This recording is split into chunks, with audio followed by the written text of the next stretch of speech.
Welcome to Inside the Force. I'm Greg Grunberg, a.k.a. Snap Wexley. It is a period of Star Wars mania, as new movies, comic books, novels, and TV shows populate the system. Fueled by their love and passion for the galaxy far, far away, two exceptional geeks tap into hundreds of holocrons in order to bring you the knowledge and insight of all things Star Wars. Come and join them as they go inside the Force. Hello, everybody, and welcome back to Inside the Force. Dave Cottingham here with Casey Cooley. Hello, everybody. Welcome back to another exhilarating episode of Star Wars Inside the Force. So, welcome back, everybody. We are here, obviously, talking about Star Wars. So we've got all kinds of stuff to go into. A little bit of news here and there, but we got a good topic, I think, that we're going to dive into. That's, I think, on a lot of people's minds out there right now with the news about Kathleen Kennedy, mainly getting an extension for 3 years. It's funny because when I first read that or heard that, I'm a big sports guy, and it's like it's like a contract extension that you usually hear in sports. You don't really hear that in jobs per se. Well, you know what I mean? I guess, she had a contract. She had a contract that was ending, I guess, now. Okay. Right? So it must have been like a 4 or 5 year contract because she took, That's the first we've heard about that, right? That she ever had a contract. Most of those execs have contracts, with a term on them. So it kind of makes sense. It's just weird to hear like, oh, she got an extension, and you hear that in sports all the time. Like, oh, he signed a 2 year extension to play for the team anymore. It's like, yeah. So, all right. But the flip side of that about these contracts is that they can fire you at any time. You know what I mean? Like, like over these next 3 years, if something doesn't happen, she can get fired, which is horrible. It's just dumb. Anyways, Case, what do you got? Well, just production news of 9 is pretty much non-existent right now, and nothing official. Or for the matter of any other Star Wars film that could be possibly happening. I don't know. It's super quiet. I don't know why we haven't. I don't know what they're waiting on. But really, it's all been focused on the television spectrum this past week and a half. So what I have, there's been a lot of stuff being leaked from the set of Jon Favreau's set. They started shooting supposedly this week, and we've already gotten some photos of some what look like not shooting, but just some crew on set. Jon Favreau on set it's like taken from afar. Looks like it's from Making Star Wars. Jason Ward, they're coming back. Yeah. So they have a slew of reports and leaks from the set and news about potential news about who's directing the episodes and kind of the amount of episodes, that kind of stuff. So it's interesting. So far, the pictures that we've been seeing, it looks more like a Tatooine-esque set than any other planet that we've seen, especially not Mandalore. So who knows? It could be in a different part of Mandalore we haven't seen, or it could be Tatooine. I don't know. So it's familiar-looking environment, and seeing some familiar blue screen stuff, and it looks like it definitely looks like a Star Wars movie or a Star Wars show.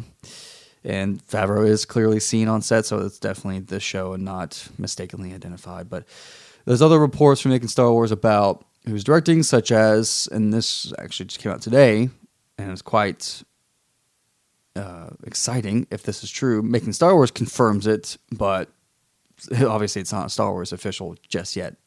But Dave Filoni might be directing a couple episodes of the live-action show. And there was some other reports of a Game of Thrones director coming in, and Jon Favreau directing some. They say Jon Favreau might direct the first episode, but some conflicting reports even say Dave Filoni might direct the first episode, so we'll see about that. But it just nonetheless is exciting thinking, and makes total complete sense that Filoni would be directing some of these episodes because it's about his bread and butter, which is the Mandalorians. Still Right. unofficial, but Correct. probably true. Very exciting to think about, and all the possibilities of what Filoni could bring into his episodes. Although it doesn't say he's writing it, he's just directing it. But working with Jon Favreau in the writing aspect, hopefully, could be bringing some stuff that Dave Filoni has created. I mean, most of what would be in the show would be practically for what Dave Filoni has created with George Lucas, but thinking character-specific things like the Wrens or the Catans or anything like that. So just really fun to think about how we could be seeing live-action Mandalorians. But other than that, we just got to wait and see what officially comes out. I have a feeling that I really hope something official comes out. With all these leaks happening, you would think Lucasfilm would have put out an official release. You would even further think that Star Wars show would have something cooked up, ready to go to announce certain news on this show. But they may not, as they haven't in the past been the place to reveal this information. So I hope to see and to read and hear of an official announcement on the show any day now, with a cast, with directors, with writers, all that stuff. Release date, title. I would think that would come out soon. Another rumor is actor being cast in a lead role, and I always forget his last name, but he's another Game of Thrones guy. Gosh, where is his name? It's going to kill me. I should have this. He was also on Narcos. Where is he? I should have just looked up that. He's cast in episode 9? No, in the Star Wars live action show. Oh, the live action show. I don't know if I saw that either. Cody was showing me about it on it's a Reddit thing. So it's just a rumor, but the rumor is that Pedro Pascal from Game of Thrones, he's from the Kingsman sequel. Oh, yeah, I know that. Narcos. Game of Thrones, yeah. He's in a bunch of stuff nowadays, but potentially cast as a lead role in the live action show. Super awesome. I cannot wait. We're getting Resistance this weekend. We're getting so much down the pipe with Star Wars that it is too awesome to think about. And that's pretty much all movie, TV show, besides Resistance and what's come out officially from Resistance that we'll talk about here. But that's all for the live action front, I should say. Live action front. Live action. So when do you think we're going to get our first look at that? Celebration? I hope not. Hope sooner than that, but probably. I mean, heck, they're so notorious. They're shooting now. Yeah, I would think they would have and something. There's nothing. To show, I mean, I would say when does Lion King come out? I don't know. That's a good question. That's a Favreau thing. Sign. That's Disney. That's probably next summer. I think it's next summer. But I would say definitely the pilot, the first episode. Oh, it's not really a pilot because they've already ordered a season. But the first episode. You think it'll debut at Celebration? I think the first episode would be Celebration. I will sleep 2 nights to see that. I would think that'd be a big thing. So I would say a trailer, but definitely by the end of the year. I would hope a trailer by teaser by the end of the year. Yeah, very small teaser probably. But Lion King 2019. Where is there an official date yet set? July 19th. Yeah, I think I heard that was a summer thing. So, that could be like a full trailer for it, by then. Actually, another rumor for the live action. I just remembered Cody was telling me about again from Reddit. But the cinematographer of Rogue One is rumored to be cinematographer for some of the episodes of the live action show. Which that's even more exciting. Yeah. To think about. Now, I don't think we don't even have an episode count, right? I think the rumor is like 10. I think the rumor is actually 8. Yeah, around 8. But we'll see. That'd be good. Yeah. I mean, that's like 4 movies in a sense, Pretty close, yeah. Running time wise. I mean, that's about an hour per. And so what other things that came out in the past week? Solo finally came out on Blu-ray a week ago. I actually haven't picked up my copy yet because I already had it on digital anyway. Mm-hmm. But I haven't had time to make it to a store. But I noticed that's one thing I don't do, which I should. I don't. For some reason, I don't buy my Blu-rays online and get them shipped to me. Just like, pre-order it. Yeah, like I think everybody does that because it just arrives in the mail, which is smart. I for some reason like to go to Best Buy and just buy my physical copy. I don't Old know why. fashioned that way. I guess go to a store and buy your yeah, stuff. it's weird. Because I'm behind. I was thinking I still need to pick up Infinity War on Blu-ray, and there was another one, Black Panther. I don't think I have on Blu-ray, so stuff like that. So I'll make my way there one day.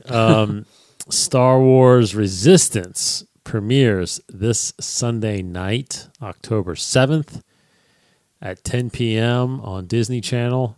I will be at Disney. Actually, the Heartland. Yes, I am leaving. Of Star I was Wars thinking, now. should I change my Twitter account to Dave at Disney World or something? I like forgot that was kind of a thing, Right? That. Yeah, David Disney. Dave, I probably will actually. Yeah, sure. That's they changed their name, right? Yeah, you Just changed the name handle. not, Yeah. No, not the handle. That's because you can't change that. That's the only thing you can change. Because Pablo does that all the time. Well, you change your name, right? They're like Dave, like right there, David Cottingham at. Because if you change your handle, someone could take it. I guess. Yeah. Yeah, I think it's their full name. Like, Okay. So Yeah. that's like David Cottingham at Yeah. Walt Disney World or something like that. Because I did that for. We did it for Celebration. Inside the Force, I had SWC or something like that. Yeah, SWC. Yeah, so I'm probably going to do that. Okay. Because I'll be at Disney World. Why not? I'm leaving. So, yeah, I'm going there Friday. So I'm going to, I'm going to be at Hollywood Studios on Saturday, and I'm going to do Magic Kingdom on Sunday. So I'll be, and I think Sunday night we're going to stay for the whole fireworks thing and over. So, yeah, so I'll be back late. So I'll have to catch it. Obviously, I'll just catch it online. Yeah. But I'll watch it that night. I'll probably see if the girls will watch it. I'm curious because I'm curious. I'm really curious on how this is going to be. I mean, I think it's going to be a little introductory at the very first episode, So, yeah, I think it's only a half-hour show coming on Sunday, right? It's not like a big full movie like they normally do. I guess not. But yeah, Star Wars Resistance is a bigger sneak peek that's out there now, about 4.5 minutes, I think. Shows a lot more footage, a little more, in depth about the. I think it shows it hits more about the mission, and the First Order and stuff like that. Hopefully, these all aren't clips from early episodes that's kind of scattered throughout the first season, because not just the first episode, because to me it gives me an idea of kind of how the whole season will go. You see shots of them and them discussing about fighting pirates and infiltrating the First Order in a way and finding out who's with the First Order, who's with the Resistance, because it shows the lead character Kaz looks like on a First Order base in the hallways trying to hide from stormtroopers, and so in little skirmishes then like that through the hallways, and it's a lot of pirates kind of fighting, and it looks like there's some deeper connection between the pirates that they are fighting and the First Order. Like there's some kind of like the First Order might be feeding weapons and resources to these pirates. Yeah, maybe start causing chaos and problems for the Resistance. So I like to think that that's kind of how this season will go. A lot of I'm totally fine with First Order not being the big baddie of every episode of this. That was just totally fine, and I think that's pretty obvious that it's not the case. But maybe I guess it's the first few episodes that Kaz's mission is to infiltrate and try to figure some things out. Who's on whose side? Yeah. So yeah, I'm curious to see how far they'll go into with the First Order, because I think they even mentioned in that sneak peek that the First Order is just now starting to. They're starting to kind of show their face a little bit more, but yeah, I mean, there's a shot of Starkiller Base, which was a little surprising because that was I mean, I could see where they can show it maybe as a scene establishing shot, but I mean, First Order or the Resistance doesn't know about it until later, right? I mean, do they know about it in episode 7? Is it kind of? I don't know. Is it even? Maybe they already do know about it. I have to watch again, honestly, because I don't know. Yeah, I mean, I can't remember. Honestly, I'm drawing a complete blank. Well, as I recall the movie, I cannot remember right now whether or not they were surprised by it. They were surprised about the size of it. Definitely the size of it, and maybe they didn't know it had the ability to destroy planets. Yeah, because that's what they talked about is built in within the planet itself or something like that. I think they talked about the weapon almost like the first time. But because I felt like when Finn got to the base, that's where they started getting all the information. Because didn't he say, come with me or like questions for you or something? Yeah, kind of thing, a lot of information to tell you. So somehow, I just don't feel like they had. They didn't have the knowledge of what it could do. Maybe they had the knowledge that it existed, like how it was powered. Yes. And how because he explained to them about the sun. They didn't know about that. I guess I'll watch Force Awakens again. That or we'll find out in this that they're finding out information. Now, another thing that I'm behind on is the Poe comic, and maybe because that just wrapped up, so maybe somewhere in there towards the end that they find out because I did see a tweet by I think it was Matt Martin that laid out that it says Poe 1 through 25, then Star Wars Resistance, then Episode 7. So Poe 25 actually leads up to this show, not necessarily up to Episode 7. So maybe at the end of Poe's comic, which I'm definitely loading my my tablet up with comics when I leave because I usually read a lot when I'm on the road. But so I'll try to catch up. I might try to catch up on Poe. Anyway, so that's it's interesting to figure out how much they actually find out about the First Order, and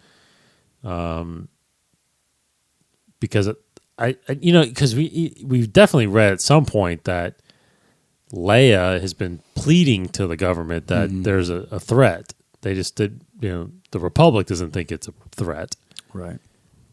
So somehow maybe she has some knowledge that it is, and they just don't believe her. I guess I don't know.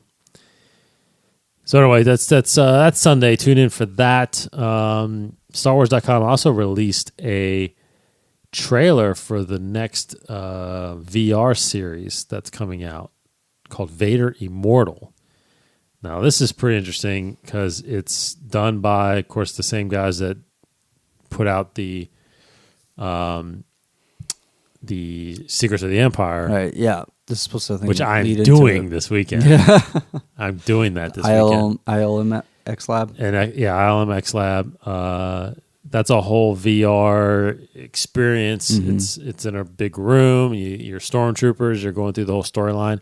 I didn't realize this doing some research, and I'm going with a guy named Mike, that another family of ours, friends of ours. But he's reading that it's about an hour long thing. Yeah. So it's like, I mean, I'm like, oh my gosh, really? Awesome. I want to, yeah. But I don't know if that includes like setup and getting in there. But it says like plan on being in this thing for an hour or whatever. And I'm like, that is awesome. And hopefully they have like multiple rooms of that thing so they can allow they do multiple parties. They have 5 playing it at once. I think there's 20 that can go at a time, and you're in groups of 4. Jeez. So I think there's 5 different settings. It's pretty long lines. And then Vader Immortal, though, what this looks like is, I don't think this is the same thing because this says like it's coming to the Oculus Quest. Yeah. Which is, I think, a standalone unit that Oculus is putting out that you can do at your house. Yeah. Right? Yeah, it's consumer. Yeah. Yeah. So that's pretty cool. Yeah. And episodic, so it'll come out. Yeah, this is episode 1. David Goyer is actually writing. Yes. Crazy. David Goyer helped write the Nolan trilogy of Batman. Is this his first Star Wars thing? Yeah, yeah. That's big crazy. fan apparently. But yeah, it's labeled a Star Wars VR series. Yeah, that's canon. Vader it's canon. Yeah, it's supposed to be. The trailer doesn't really show too much. Just kind of shows Vader walking up to you and lighting the saber. And you're supposed to be at his castle. Yes, on Mustafar, correct. I think that's what actually the Secrets of the Empire is on Mustafar. Okay. Because that's what's cool about it. Apparently, like it's hot and you're supposed to be feeling the heat. Gosh. I'm telling you, I'm gonna flip out. Yeah, and I'll definitely talk about it when I get back. I can't wait I may even do it twice if you can. Because I can. I'm staying at French Quarter, and I think I can take from there. You can take a boat right to Disney Springs. Quick, yeah. So and apparently they had tickets all the way up till 10:45 at night. Yeah, I'm sure they'll stay open later. It's so not I'm just part gonna of the park. So. Yeah, so I'm just gonna go do that. Definitely looking forward to that. So check that out if you haven't seen that. Another series that StarWars.com is starting. They've hinted at it. There's been some little promos for it, but they're doing a video series called Our Star Wars Stories. Mm-hmm. So if you go to their YouTube channel, you can find a playlist there of it. And basically what this is it's a gentleman that's hosting the series, I guess. Yeah, I mean it's a video series or whatever. It's like named Jordan. Oh gosh, Jordan. I see his first name there, but. And he's a and I don't know Jordan. I don't recognize him, but he's a big geek guy. Mm-hmm. Jordan Hembrow, and he is hosting this series. Now the series basically consists of him traveling around the country and talking to big Star Wars fans, and that's all it is. And the first episode is centered around the creator of the 501st. Aldben Johnson. So I think he's from Pennsylvania, maybe. I started watching some of it. He's from South Carolina. And he starts telling the story of how he started the 501st, which I didn't know. Yeah, no, I wasn't familiar with the story either. Yeah, apparently, kind of summarizing the story, but he said he was a big fan growing up, obviously, of Star Wars, but he didn't really get fully into it again, kind of similar to me in a sense, until the special editions came back and it was re-released in theaters. And he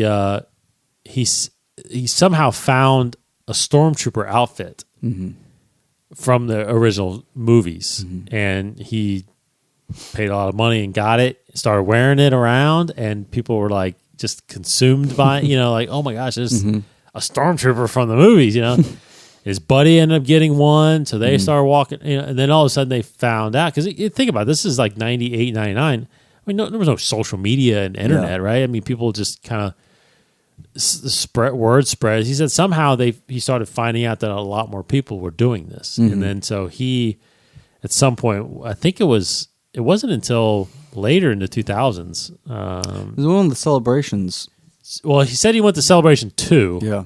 Yeah, you're right. It was Celebration 2, so that's 2000. That was 2002.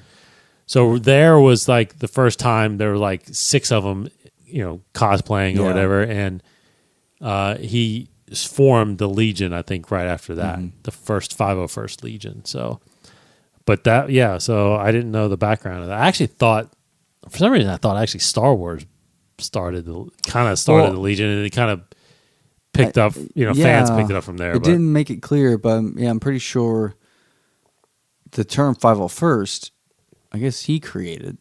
Sounds like. Which honestly, I need to look this up, because did Star Wars just adopt the 501st into canon from this guy? Like the actual role? I don't know about that. Is that right? Maybe.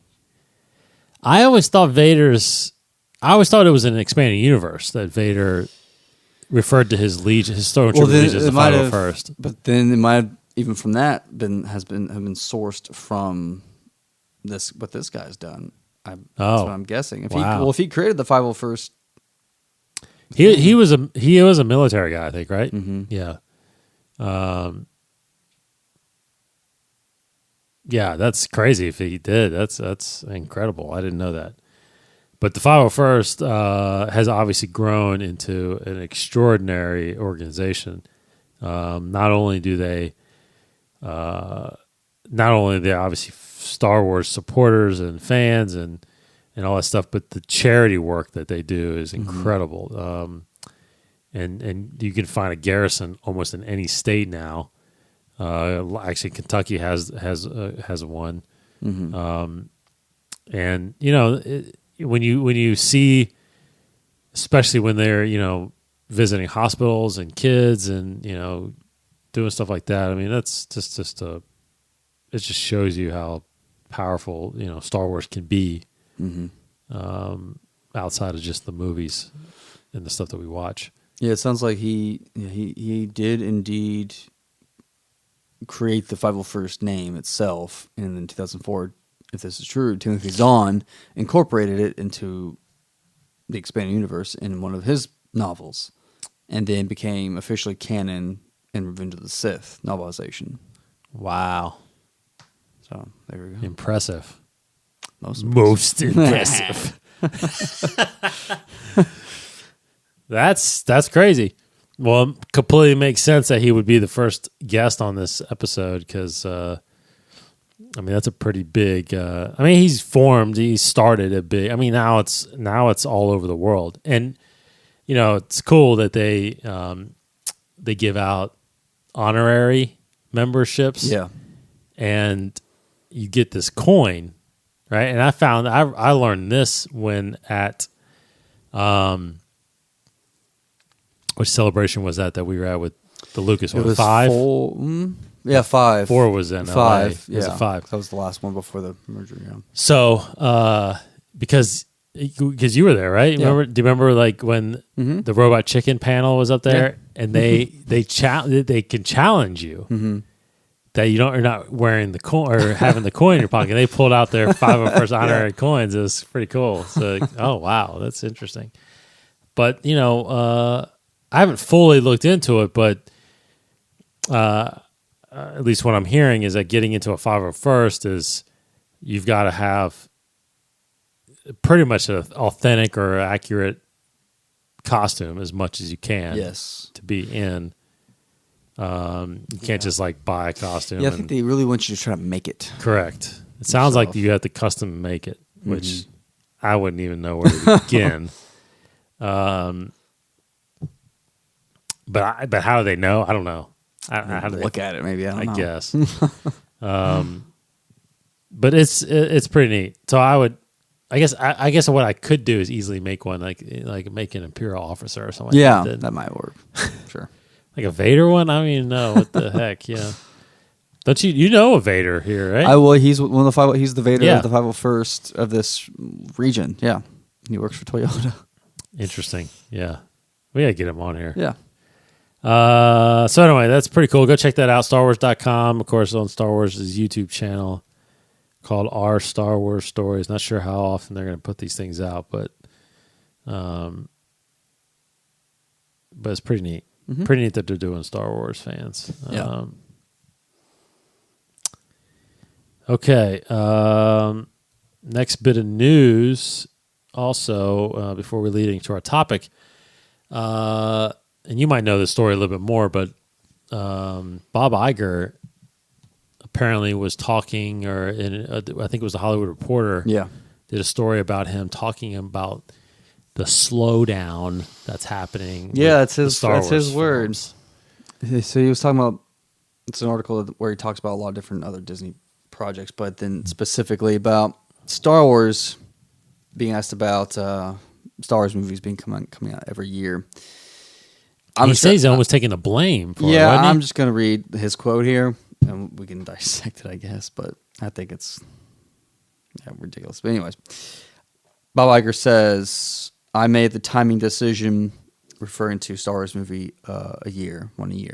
So I made the timing decision, and as I look back, I think the mistake that I made, I take the blame, was a little too much, too fast. You can expect some slowdown, but that doesn't mean we are not going to make films. J.J. Abrams is busy making Episode 9. We have creative entities, including the Game of Thrones guys, who are developing sagas of their own, which we haven't been specific about, and we are just at the point where we're going to start making decisions about what comes next after JJ's. But I think we're going to be a little bit more careful about volume and timing, and the buck stops here on that. So he's putting his foot down.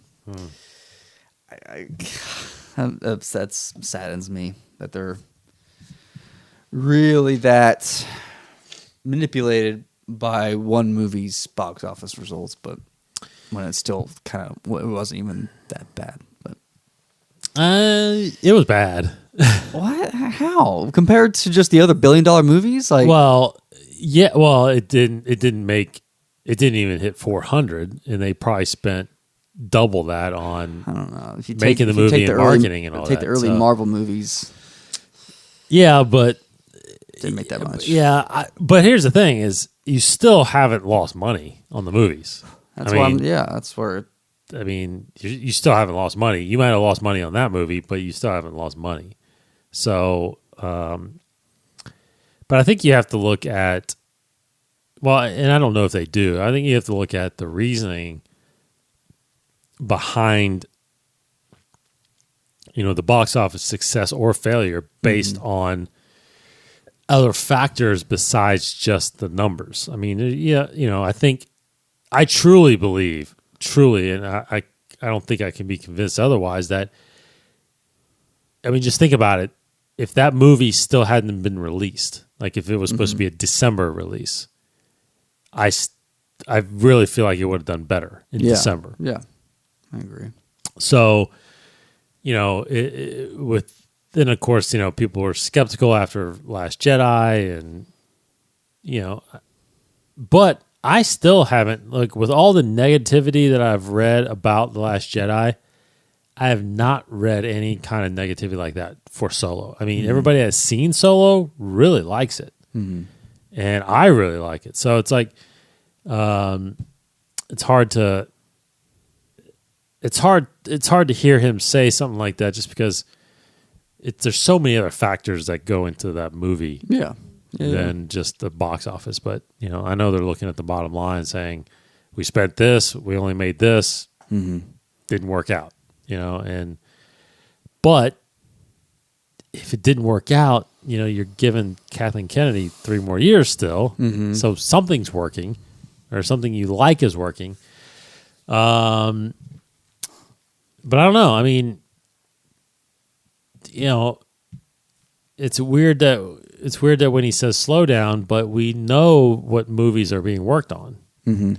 So is it really a slowdown that's happening? I mean, is it just that they held back on maybe saying which next standalone movie they're working on? I mean, they'll probably just, sounds like, not release these next wave 1 year after each other. They may do it every other year, which I think is a mistake. But so do you think we're not getting a movie in 2020?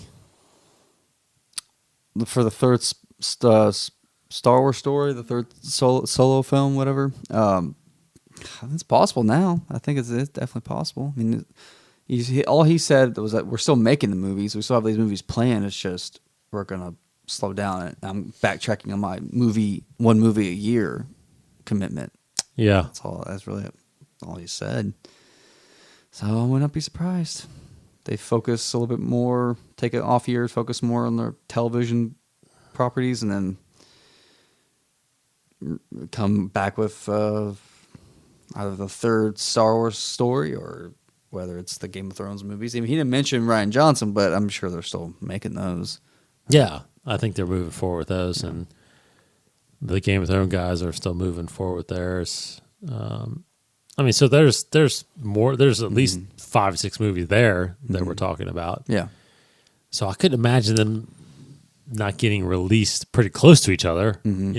So that's interesting. So what do you think about what do you think about the news about Kennedy? It's fine. I mean, that's the first time I've heard in the news of a studio executive that they're making a big deal out of her getting 3 more years. I don't know if it's just a publicity thing or they want us to. I don't know why they would really make a big deal announcing that, but sure, it's cool. I'm fine with it. Yeah. She's awesome. And so far, been helping the company make billions of dollars, and I think she's made a lot of good choices. So, yeah, why not? Yeah, and I think it's good to know on the other side that she's not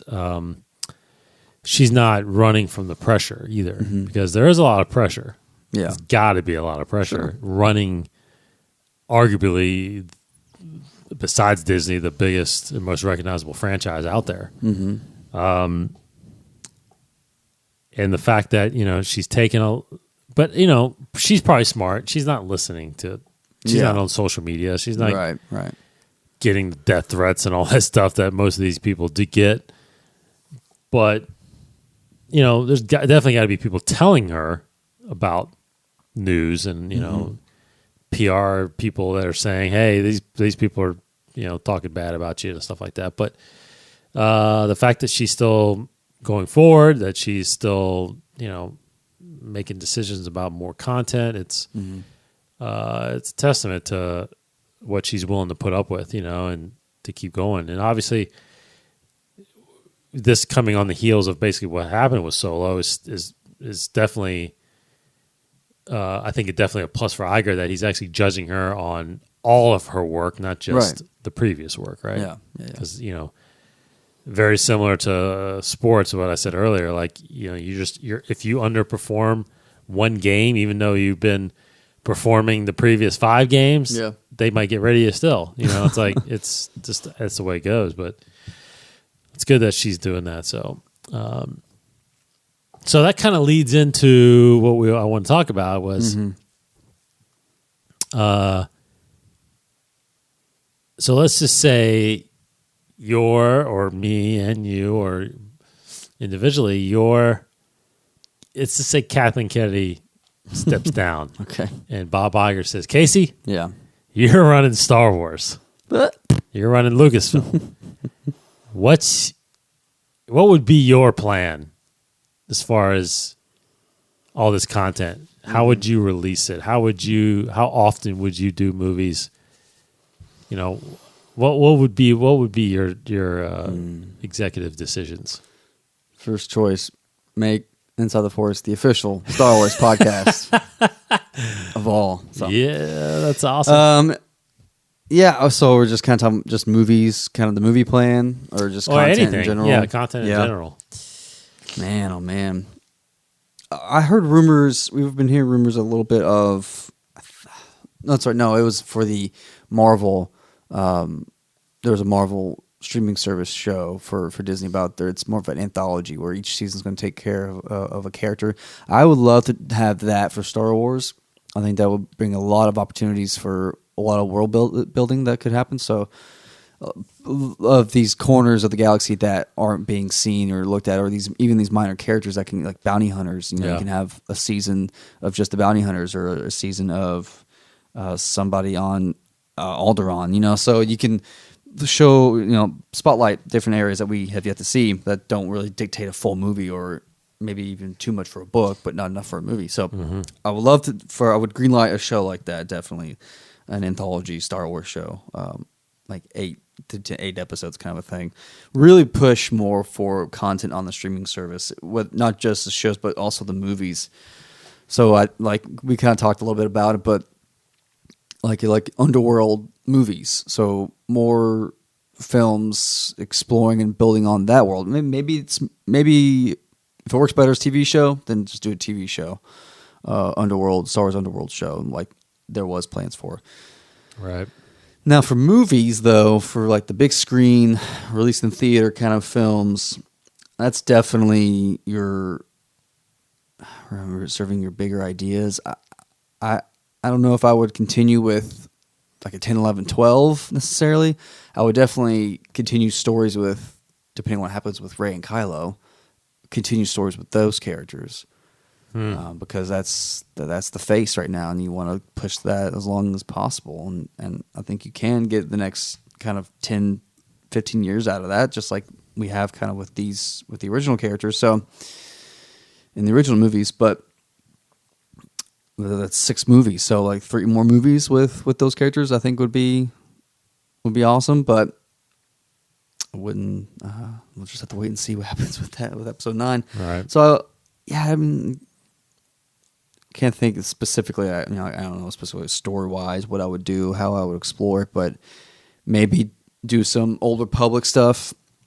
Finally get into that, the origin of the Force, origin of the Jedi, and then pushing forward to the Sith Wars. And this is kind of stuff that people have been wanting for a while, and I'm definitely one of them. So I would love to see that in a movie thing. It just needs that grand epic scale because I think it would be too expensive to make a TV show that showcases the Sith Wars or Darth Bane kind of stuff, where you just have these thousands of Jedi, thousands of Sith fighting and the origins of it all. So I think a movie would be awesome for that, and it'd just be a fresh look at Star Wars for a new chapter that hasn't been told yet.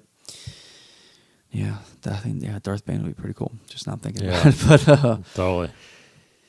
Yeah, I don't know. I have to sit and think. I have to really ponder on that. But definitely expand the TV show content, and then just more stories with Rey and Kylo and pushing that. And I think I would try to find a way to bring back Boba Fett, which he might come back in this live action Mandalorian show. Who knows? But yeah, if I'm now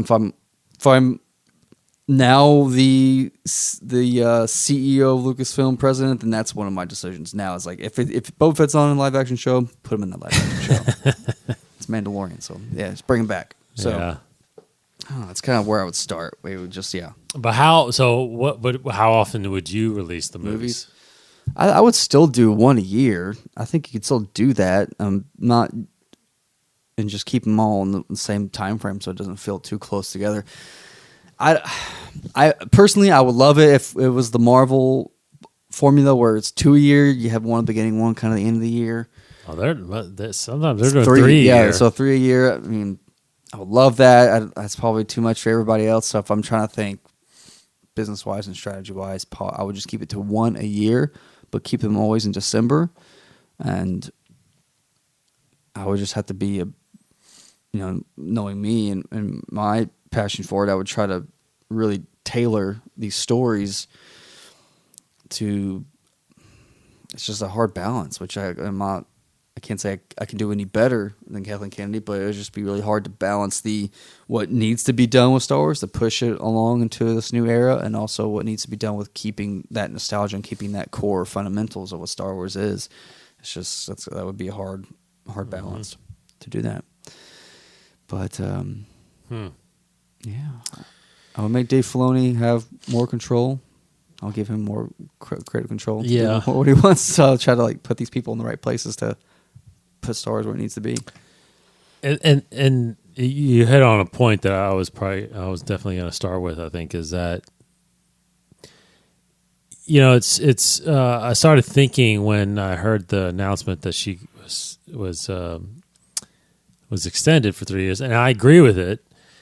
But you also start thinking of how much, because she is a producer, she's been a producer all her whole career. Mm-hmm. But how much creative does she contribute? Because when you think of the story group, which we've come to learn, the story group is actually not a really creative group. Mm-hmm. They're more of a policing group in a sense. Decision making, what stories gets told but the story seems like it's still coming from creators, like directors and the writers. It doesn't seem like she has a voice. I'm sure she has a voice on the story group, but she's not in those meetings all the time making decisions. I mean, CEO is the face of the company. You're out doing all the other stuff. So my first thing, to be honest, I would actually think about, if I was the CEO, I love what she's done with the story group. Mm-hmm. But I feel like, even though I think, is it Carrie Hart? I think that's maybe the head of the story group. Carrie Hart, yeah. Carrie Hart. Again, I don't know how much creative she puts in, but I feel like you have to have a lead creative that is running all of the storytelling. Mm-hmm. They're not creating the storytelling. They're just making sure that it's the best it can be. Mm-hmm. And I feel like it needs to fall on just one person because to me, that's what was going on. Obviously, with Lucas owned it. It was just him. You know, and you can see what happens when you hand something like that to a Dave Filoni with like the Clone Wars, Rebels, right? So I almost start to think that first thing I would do is exactly what you said. I would look at Dave Filoni and say, okay, look, don't be just doing this with the Clone Wars or do this for the entire company. Like you're basically the chief creative director for Star Wars. Very much like a Kevin Feige for Marvel. Somebody that is just shaping everything and looking at everything. Yeah. You know, you got your story group to support you, but everything runs through you. I don't know if that makes sense, but to me, that's what I would do. I would lean on somebody creatively that has had success doing Star Wars stories already, and is obviously able to work with any director and any writer and any producer. The next thing I would do is I would. So as far as the movies go, you know, first as a fan, obviously I want more movies. Yeah, I want 2 a year, 3 a year. But I think I would actually do 2 a year. Mm-hmm. But and only because I would go back to what we've talked about before was I just feel like the only way you can do that is if they're building on each other. Mm-hmm. You know, you don't just throw a Obi-Wan movie off, one out there, and then just move on. I feel like something's got to thread these Star Wars stories together. Mm-hmm. You know what I mean? We've talked about that, like simply with Solo. We talked about if you had Saw Gerrera in there, then you're connecting those storylines. Even though this takes place before Rogue One, but you're still making those connections and you're weaving. Yeah. Right. So, like, for some reason, if there was a Obi-Wan film that came out, how do you find a character from Rogue One or from Solo and kind of work them in just to keep building those worlds, right? So I would look to that, and I would look to and I think we read about this too, that this would be a possibility. The episodic movies right now are kind of the big budgeted movies and the ones expecting me. Since those were coming to an end, and I feel like they should, I still think you could make one big budget movie a year, and then the second one just be a lower budget movie. Focus on that, because if what we're hearing is right, this live action series is $10 million an episode. I mean, that's $80 million, right, for a series. So why? I mean, you could, and that's what then we're talking like that. That's like 8 hours of content, right? In a sense. I mean, why can't you take that $80 million and just make a 2.5 hour movie, right? Yeah, and because that's kind of what they're doing. But you would think you'd be able to still scale it a little bit, but then still keep it close to that budget. So, and there's easily more profitability in that, right? So I feel like I would look at doing 2 movies. I would look to do a bigger budgeted one. I obviously had probably bigger cast names, bigger writers, but then do a lower budget one that's introducing new characters, right? Introducing new actors that aren't maybe A-listers. You know what I mean? Yeah. Like giving them the shot, like Lucas did with the original trilogy. So, that's how I would do it. I wouldn't run from, because again, we keep talking about it, because as a CEO, I wouldn't look at, so I just lost a lot of money on Solo, I'm going to stop doing that. I would look at it like, okay, I'm still up. I mean, we did the numbers a while ago. Like, we're still up $1.5 billion on our movies. We can take one hit for every 4 movies. If you get one dud, I mean, that's still pretty good odds, right? Yeah. So anyway, that's what I would do. I would actually keep the stories going. Now, what the stories are, that's debatable for sure, because personally, I would start getting away from the familiarity of what we've known right now, which is the Civil War, right? Yeah. And I would get away. I would go back to doing more Jedi and more Force stories. I think that is what draws people in more. And of course, and then we haven't heard it yet, but I feel like I would do more. I would do like what Netflix is doing. I would just start creating more original series that's going to live on this streaming service. I just think that the more you have on there, I mean, the more likely someone is going to subscribe and give all that money to watch it. So, and again, you can do stuff that's probably lower budget. Yeah. Find a scene or a planet that doesn't require a ton of digital effects, and because if you're able to do, like, if Marvel is able to do, Daredevil, Jessica Jones, Luke Cage. I mean, that's 4 series that is constantly running. The Defenders after that, yeah. I mean, it's like you easily could do that. So I would look to do something like that. I think what's going on with the comics, I wouldn't change a thing because I do feel like Star Wars could have made a big mistake by putting out like multiple ongoing series of comics. Like, I feel like because there's so, like, DC and Marvel, there's so many comics each week. I mean, there's no way I can keep up with it, right? So, I mean, DC every week comes out with a dozen comics, right? I feel like it's just hard to keep up, and it's hard to, not everybody could just get them every week and start reading.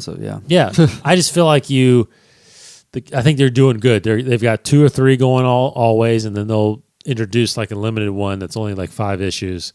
So I really do like what they're doing. Now the novels, I like what they're doing with them. I think, again, like the movies, you're going to run into some duds. But I would say after every 4 or 5 books I'm into, and then maybe there's one that comes around that I'm not. But anyway, so the publication stuff I wouldn't really change. I would look at the movies more and probably change the budget to try to do. But I would still try to do more often I think there's got to be that through line. Yeah, that's connecting them. I just don't think you do an Obi-Wan movie and let it be a and it gets harder when you do movies that jump back and forth in the timeline. Correct. Like that, like we've done Rogue One, Last Jedi, Solo. So we're going back and forth. And people it just simply does confuse. Do you so you think that the episodic and the Star Wars stories have done that a little bit? I think so. Have confused a little bit. I feel like I've heard some conversations just in passing or overhearing from other people conversations about people being confused about when this takes place in relation to this and that, and definitely people got confused about Darth Maul. Yeah, coming back because it's like if they don't watch the cartoon, they don't watch the animated series. It's like this guy got chopped in half. Yeah, how is this guy alive? So I would think. I just think, and now would be, and honestly, now would be a good opportunity. Like you've got your Rogue One that leads into Episode 4 directly. You've got your Solo movie that gives all the backstory you need for these characters later on. I think from now on, I would plan on if I was doing those movies, I would just start just releasing them and building them on top of each other. Yeah. So, which means I don't think I would go back in time ever. Like, I would go more chronological. So if I put a movie, if I thought, okay, that story looks great, it's 2 years after Return of the Jedi, then I would start moving forward from there and tying them together versus doing like all of a sudden doing a prequel movie and trying, you know what I mean? Like, I think you have to focus on an era and then just go forward and not skip around. That's what I would do. I would also figure out what's going on with the video game division. Very true. I would put more video games out. You're right. Like figure out and just fix that. Yeah, because I hear that. I actually read that a lot. How people are like, that people have just bought Battlefront 2. Very similar to me. They just bought Battlefront 2 for the campaign. Yeah, and it was so awesome. The storyline was so great. It's like, I want more of those. Yeah. I want more just stories that I can just play and get the knowledge and then move on. Yeah. I'm not so into the multiplayer anymore. But yeah, that you're right. The games would be a big thing that I would focus on. Yeah. Anything else? And I would make Inside the Force the official Star Wars podcast. That's very good. That's very good. Yeah. No, that all right. covers it. Yeah, so that's what we would do. I think we would have some success. Thanks, everybody, for checking us out. I am off to Disney this weekend, which means I'm guessing we'll just wait till I get back to do another show. Unless you want to knock one out next week, it's up to you. We'll see. While I'm away, you guys can knock yourself out. Either way, I'll be back in a couple weeks. Talk about Secrets of the Empire for sure. Yeah, excited. And then, of course, I want to snap some shots of Star Wars Land that's getting built. As you're going through the Slinky. The Slinky, yeah. And I'm gonna I'll probably do Tower of Terror just to get up there and look if I can see it. Cool, man. But I'm stoked. I can't wait. And we're still a long ways away from that being done. Actually, it's over a year still till that gets released. Yeah. So, all right. Thanks, everybody. InsideTheForce.com. Go check us out on Instagram, Twitter, Facebook, all that good stuff. He's Kryptonian1138 on Twitter. I'm DCuttingM2 on Twitter. Have a great week. This is October. I cannot believe we're into the fourth quarter of the year. I'm looking at our ticker right now. Star Wars Celebration is 190 days away. Hopefully we're doing our show from the podcast stage. Yeah. We'll find out next month. Thanks, everybody. Have a good weekend for Casey Cooley. Ancient weapons and hokey religions are no match for good blaster as your sidekick. Although I think I got that reversed. Right? No, that's right. No, that's right. That's right. I think that's right. That sounds right. Yeah, that's one of the lines where it's like we need, if they're going to do a solo sequel, I want to see how he gets that belief. Yep.